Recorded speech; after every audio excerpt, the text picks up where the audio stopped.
ẹni tó bá jẹ́ àjòjì lágboolé tíátà yorùbá nìkan lá sọ pé òun ò tí ì mọ ẹni tó ń jẹ́ Ayọ̀ Ọláìyá tàbí kírú ẹni bẹ́ẹ̀ kó má wo agbófinró láti apá kínní ìkejì ìkẹta ìkẹrin ni ò ní mọ ẹni tó ń jẹ́ Ayọ̀ Ọláìyá àti Àbẹ̀bí.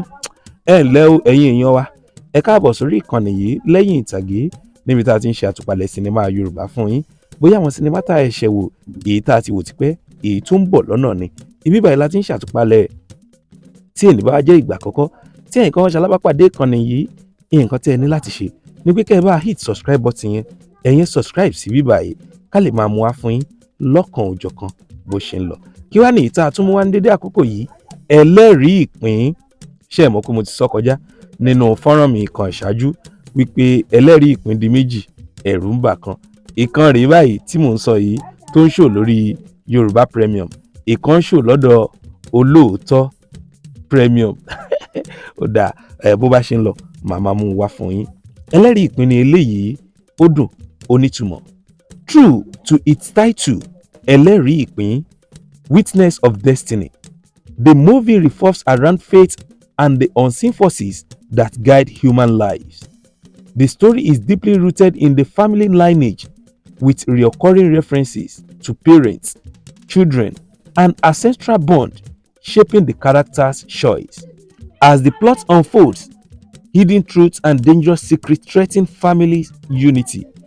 Characters are repeatedly warned about the consequences of certain actions, suggesting that destiny is watching and waiting to judge.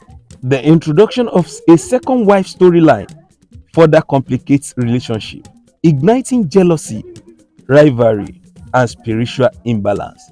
Ẹ̀yin lọ wo ẹlẹ́rìí ìpínlẹ̀ ní ó ti ń ṣò lórí Yorùbá Premium Plus.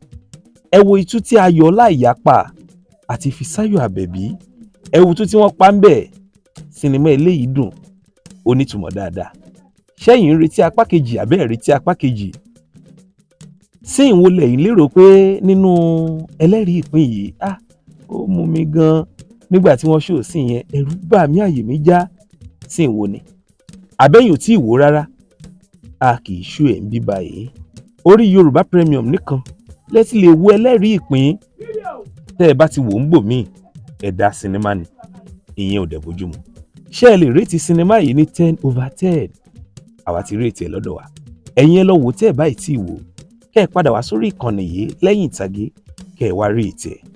Àwọn òṣèré wo lẹ máa bá pàdé inú ẹlẹ́rìí ìpín? Ayọ̀ Ọláìyá, Fisayo Abebi, Yetunde Asabi àti Kola Ajeyemi ọkọ àǹtí Tóyìn.